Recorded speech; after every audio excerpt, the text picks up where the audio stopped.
Welcome to Green Team Speaks To, the podcast for the Paulson Institute's Green Finance Center. Hello, I'm Deborah Lehr, Vice Chairman and Executive Director at the Paulson Institute. Today, we're speaking with Geoffrey Heal, Professor of Economics at Columbia University's Business School. He has an impressive resume where he's made significant contributions in the field of environmental economics. Most recently, Professor Heal contributed an important chapter to a report published by the Paulson Institute, Financing Nature, Closing the Global Biodiversity Financing Gap, which has received global attention. Jeff, welcome to the Green Team Speaks To podcast. We're delighted to have you with us today. You were already working in economics, climate change, and the environmental space before it was trendy, and it's now one of the most prominent and urgent global issues of our time. As such, you're such an important voice on this subject, and I'm really looking forward to our conversation today. I am too. It's a great topic. It's a fascinating topic. It's been interesting me for several decades now, as you indicated, and I'm really pleased that it's getting more attention from the wider world. Well, there's a lot for us to cover today, so let's get started. So in a report that the Paulson Institute just released, Financing Nature, Closing the Global Biodiversity Financing Gap, you wrote a very important chapter about considerations on how to value nature and presenting a case, in my words, not yours, I'll add, why bees, trees, and bats might be considered asset classes. Can you tell our listeners why it's important to put a value on nature and what that means in practical terms? Yes, absolutely. It's important to put a value on nature because nature provides economic value to a degree which is actually very, very underappreciated, massively underappreciated. An awful lot of our economic activities are dependent on sort of goods and services that nature provides.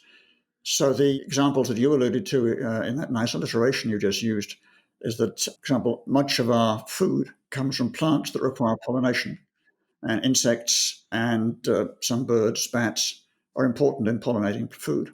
So without pollinating insects and the other animals involved in pollination, we'd probably have a lot less food than we do today, and also the food that we have would be a lot less tasty. It's some of the interesting foods and the enjoyable foods that actually require pollination.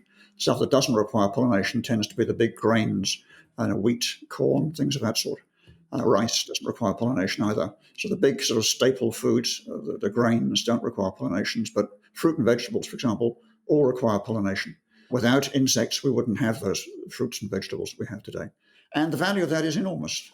So you can work out the value of the food that we would miss if we didn't have pollinating insects and pollinating birds. And that runs to hundreds of billions of dollars. And then you can value the insects and the pollinating animals that provide this food. And say, what's the value of an asset that provides services that run into hundreds of billions of dollars a year? And the answer to that is the value is in the trillions. So yeah, it's very important that people understand that much of what we take for granted depends on services provided by nature, and that those services have huge economic value. Now, in many cases, of course, nature has other types of value as well. It has sort of aesthetic value. It's beautiful. It may have other types of value in addition to that. It's sort of a spiritual value in some ways for some people. But in particular, it does have an economic value, and that's not in any sense to argue that it doesn't have spiritual value or aesthetic value. But the economic value is massive and is widely underappreciated. Well, and I think you've really outlined in your chapter some pretty astonishing numbers. In one case, looking at the economic case for financing biodiversity, you were estimating, and I realize that these numbers are very hard to put a definitive value on because it's a new way of considering how to put a value on the things that we find in nature. But you're estimating that the biodiversity funding gap is around $700 billion annually. So in these times, how can we expect government to help with filling this gap? Clearly, there has to be a role for the private sector to bring money to help with that financing. Governments won't be able to do it on their own. And what can we expect as you look at the reaction to the report and as we see an increasing number of private sector companies like a BlackRock looking at how they can invest in climate change and developing innovative financing tools, do you see that this will catch on for financing and valuing nature as well? I hope it will, but it's not easy, and it's certainly not obvious that it will. For example, it's relatively easy to finance climate-friendly activities because there are specific companies and specific technologies which really go to the essence of preventing climate change. And I'm thinking obviously of renewable energy, Hmm. electric vehicles, storage batteries, and a range of other things of that sort. And there are companies out there that are publicly traded companies that you can invest in if you want to be associated with these kinds of activities. So, you can invest in a whole range of utilities that have big investments in renewable energy. You can invest in the people who make wind turbines or solar panels. You can invest in people who make batteries for electric vehicles. You can invest in Tesla and a couple of other companies that are beginning to produce significant numbers of electric vehicles. So it's not difficult to devise a climate-friendly portfolio these days. Hmm. And that's a big change, incidentally, from maybe even as little as 10 years ago, maybe even as little as 5 years ago, actually, because these companies have grown very rapidly and they're big enough for sort of big investors to put a significant piece of their portfolio in them today. Now, there's no companies whose business model really actively promotes biodiversity in the same way as, say, Tesla's business model promotes the reduction of greenhouse gas emissions, or a utility business model can promote the reduction of greenhouse gas emissions. There are no companies that are focused around biodiversity and its conservation, at least no major public companies. There are a few smaller ones. Hmm. You've got companies that promote ecotourism, for example, and ecotourism can provide quite powerful incentives for conserving green spaces and the animals that live on it. I mean, in southern Africa, countries like South Africa, Namibia, Botswana, some of the others down there, they get a lot of business, a lot of tourist business from the conservation of their biodiversity. And it's in most of those countries, but certainly in Namibia and Botswana, it's the second largest source of revenue for the Hmm. country and a big fraction of GDP. So, but it's hard for you or me to invest directly in that. There isn't a sort of a portfolio, an easily tradable asset. And that's the real problem with talking about financing biodiversity conservation. We haven't really got to the point where there are liquid, widely tradable assets that are built around the conservation of biodiversity in the way that there are liquid, widely tradable assets that are built around the mitigation of greenhouse gas emissions at the moment. And that's the change that has to happen. It hasn't happened yet, unfortunately. Well, one of the things that we saw in the green finance space for climate was that you had to have good government policy, and that had to be the leader before we started to see then the private sector following. In the US, it's a little challenging because much of this is from the bottom up. But in China, where we do a lot of work, we saw that the government was the leader. And even though the government can only provide a very small percentage, say 10 to 15% of the money that's actually needed to meet their climate goals, we've seen a real growth over the last 5 years of private sector options for financing. And so, hopefully, with the kind of study and work that you're doing, we can see that same kind of progression in financing nature. I think, certainly, as you were alluding to during the pandemic, people have seen the linkages and the value of nature and seen the linkage between nature and the catching of disease. It's certainly had a much bigger result with a global shutdown leading to a global recession. And now, as governments look at developing how they're going to re energize their economies, how do you see that governments, if you were advising them, can start to incorporate valuing nature as part of their own economic recovery?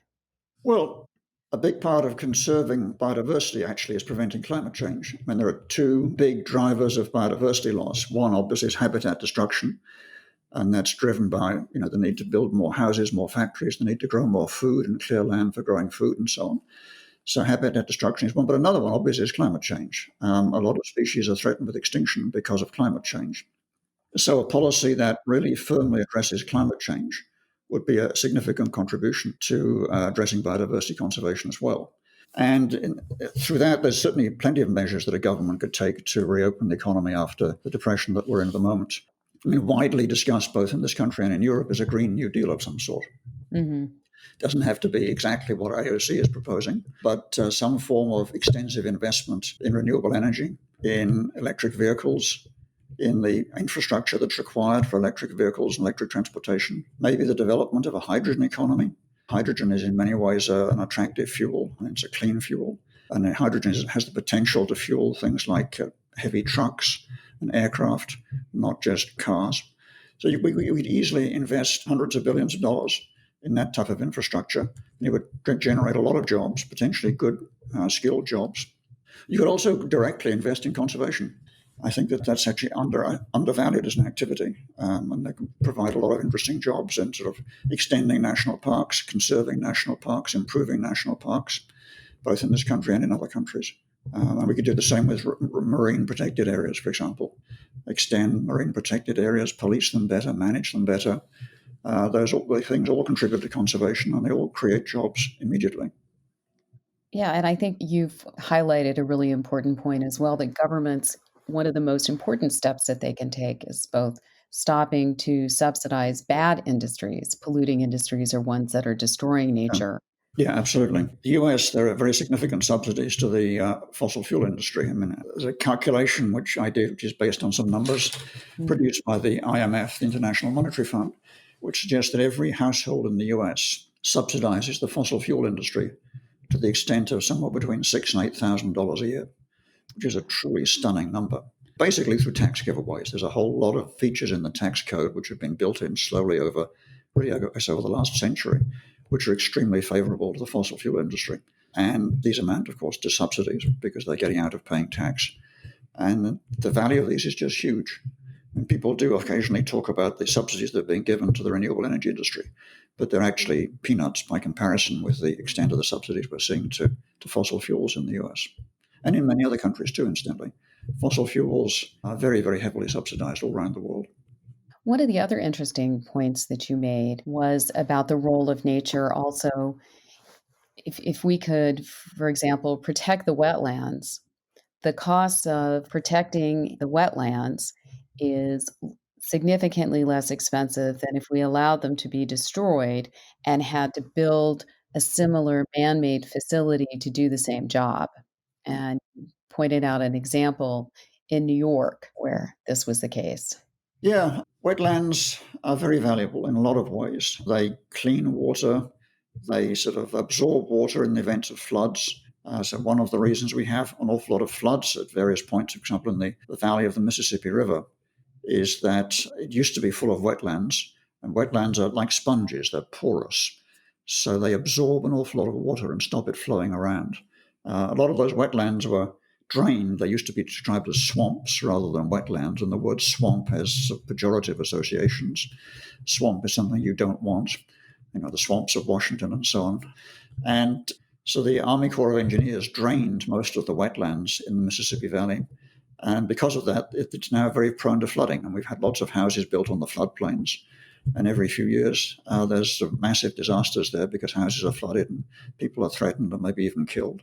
What I was referring to in New York actually is the Catskills watershed. New York City is rather fortunate. It gets all of its water as surface water from the Catskills, which is a smallish range of mountains about 120 miles north and slightly west of New York City.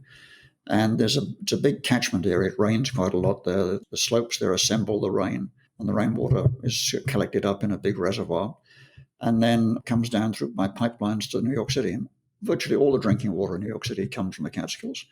And what's interesting about the watershed there is that it performs a couple of quite important functions. The water sort of percolates through the earth, and the earth actually acts as a very, very good filter and removes vast numbers of impurities and microbes from the water. And the water that comes out is so clean that it doesn't actually have to be filtered anymore. Normally, the drinking water that comes out of our taps has been very heavily filtered by very expensive plants. And to build a filtration plant for New York City would cost about, in current money, probably around about $12 billion, which is a great deal of money, even for a rich city. Because of the way the watershed in the Catskills functions, we don't actually have to do that. The watershed in the Catskills functions as a filtration plant.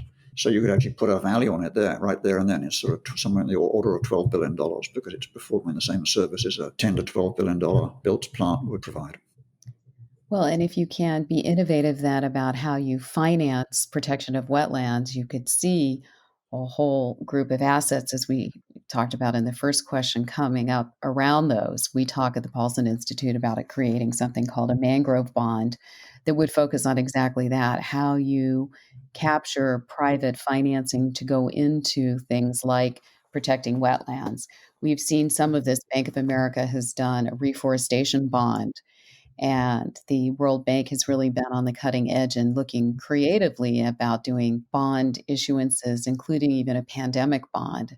So, have you seen or do you advocate in particular for certain kinds of green financial instruments that could be used? And how do you think we can structure those? Not specifically from a technical aspect, but just looking at working with governments and multilateral institutions in the private sector to try and attract money to understand the value, just as you've given it a very practical example of protecting a wetland or a forest and the role that they can play for carbon capture or in insects for pollinating.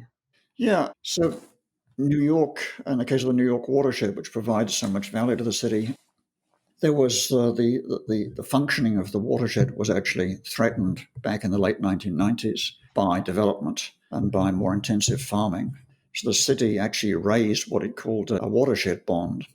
They'd raised, I think, $1.7 billion on the bond market and used the proceeds of that to essentially to stabilize the watershed.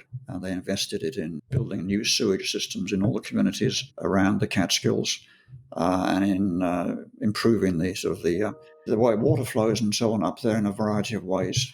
So that was actually a case where they did go to capital markets to raise money for biodiversity restoration. And $1.7 billion, so quite a lot of money was raised in that particular case. So that type of thing could be done more widely. And in fact, the whole Catskill thing could have been privatized in principle.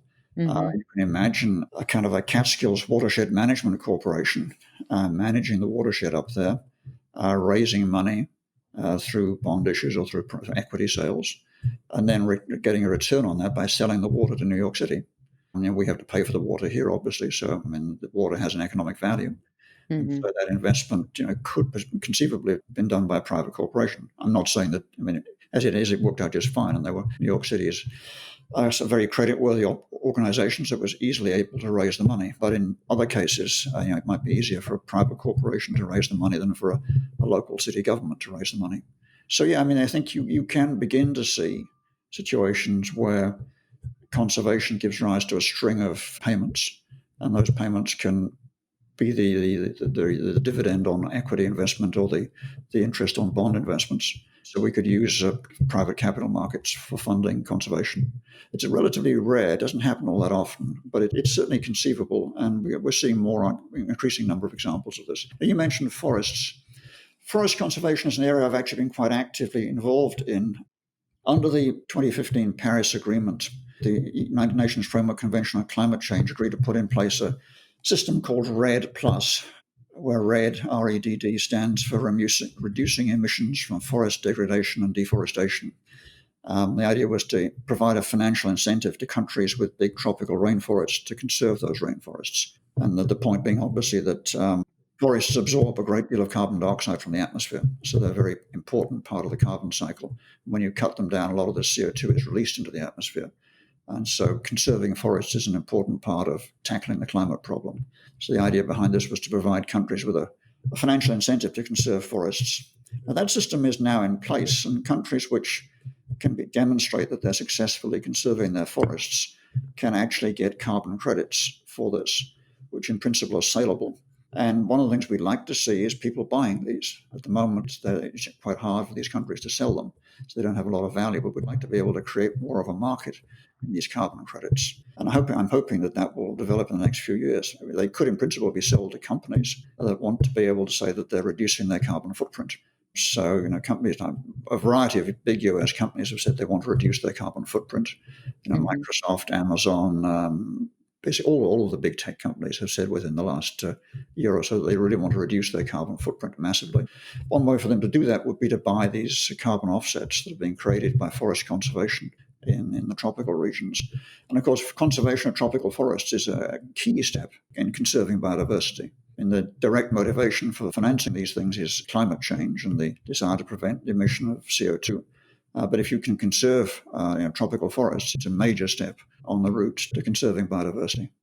Well, and speaking of the big tech companies, one of the areas where we have seen a big change in green finance has been in the development of the fintech industry because it's allowed through just smartphones the ability to get to people who are traditionally outside of the financial infrastructure.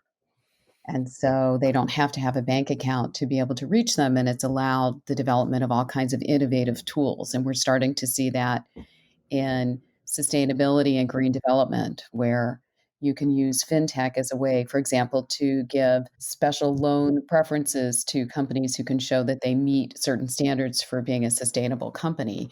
Have you seen the use of technology helping in valuing nature? A little bit, but not a lot. The big problem in this area is that measuring natural capital is quite hard. Natural capital consists of trees, of ecosystems, of animals, and so on. And it's hard to know exactly how you measure this. One of the things which actually has changed a bit in the last 10 years because of technological developments is the ability to measure forests and forest cover. I mean, there's enough satellites going around the world now taking enough photographs that you can really measure very accurately whether deforestation is going on and how much deforestation is occurring. I mean, I was just to give you some sense of how powerful these photographs are. I was looking at photographs of Papua New Guinea, which is covered with forests and which has an amazing amount of biodiversity. I was looking at these photographs along with someone who grew up in Papua New Guinea. He was looking at the forest around a town called Wewak on the north side of Papua New Guinea. And he said, "Oh my God, they've cut down the tree I used to climb." And he said, when I was a kid, he pointed to a space and said, "When I was a kid, there was a great big tree here, and it's gone."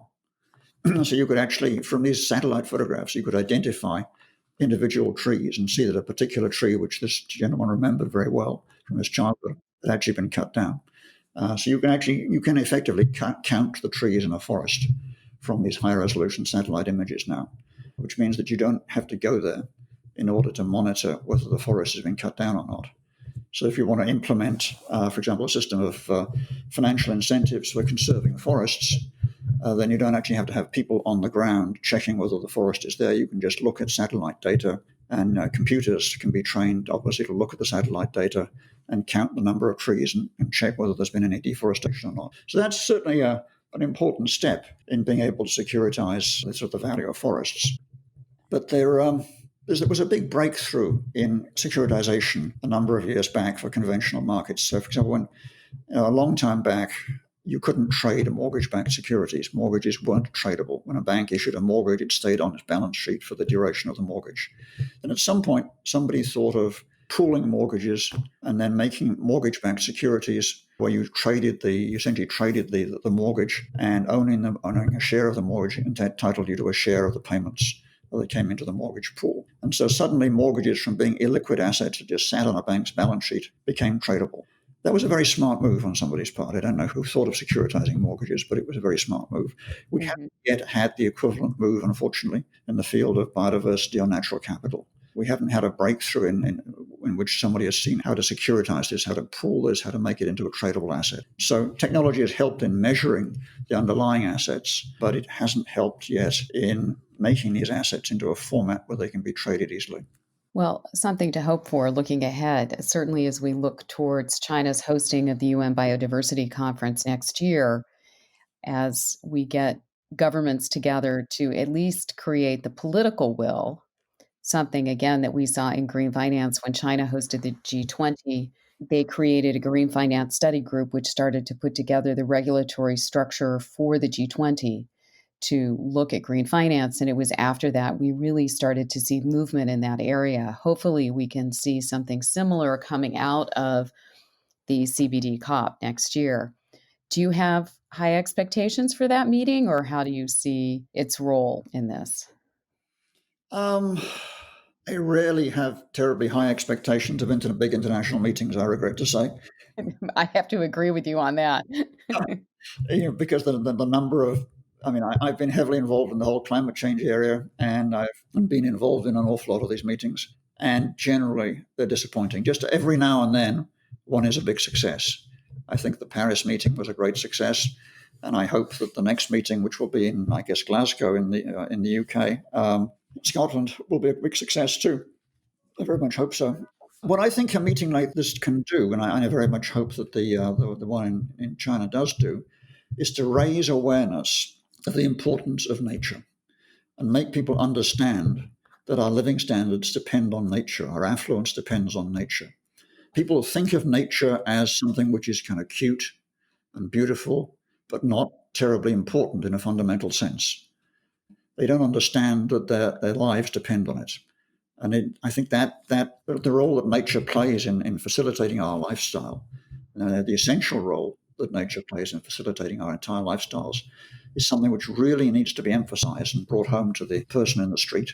And to the extent that international conferences can do that, the press coverage that comes with them, I think that would be great. And an institute, a place like the Paulson Institute, can play an important role in that. I mean, your focus is primarily on financial dimensions, but I think all NGOs that are interested in conservation can play an important role in making people understand that their well-being on a day-to-day basis really does depend on natural systems. And if we destroy natural systems, we destroy our own life support systems. I think that's very well put. I agree with you on the challenges of large multinational meetings because you tend to reach the lowest common denominator. But if coming out of this COVID pandemic, if governments can come together and at least present the political will, it does create an opening for organizations like both of ours to try and push forward recommendations. Yeah, Uh, I'd really like to see all countries incorporate natural capital and environmental impact into their national income accounts. mhm. The World Bank has suggested this, the OECD has suggested this, and the OECD has actually done a lot of work in developing sort of model national accounting systems for countries, which sort of reflect properly the value of natural capital to the country and the way in which the country's economic activities are affecting its natural capital. So there's no innovation required here. A country can just adopt the blueprint from the OECD. And these OECD people are very sort of down-to-earth people. These are very practical accounts. I'd also like to see, incidentally, and this is perhaps a little bit more of a stretch, I'd like to see corporations analyze their dependence on natural capital and state this in their accounts. I'd like to see the SEC require companies to state quite clearly the ways in which they use and depend upon natural capital, and how this affects the functioning of the company, and give some kind of valuation to the natural capital that they use. It could be Pepsi using water. It could be Apple using hydroelectricity. Mhm. For a variety of ways in which companies use naturally provided services. But I'd like to see them analyze that and state it in their reports so that the rest of us can emphasize the importance to the corporate world. Right, and there's a practical aspect to it. It's looking at the risk, right, that they have from loss of nature. Absolutely, yes. I mean, the SEC does in fact require companies at the moment to comment on their exposure to climate change. Mhm. Most of them make pretty perfunctory comments. But I think that we can take that idea further and require them to make more substantive comments, not just about the impact of climate change on their operations, but about the impact of the degradation of the natural world in general on their operations and the way in which they depend on the natural world.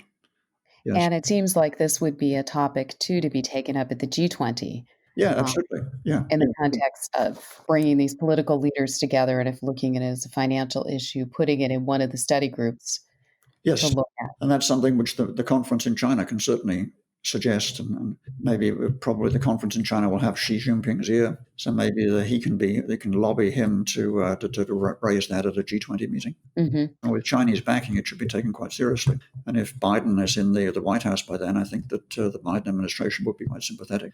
So this leads actually, like, so you've outlined some very practical things that governments can be doing. What are the kinds of things that keep you up at night when you are thinking about this topic? What do you see as some of the big challenges ahead?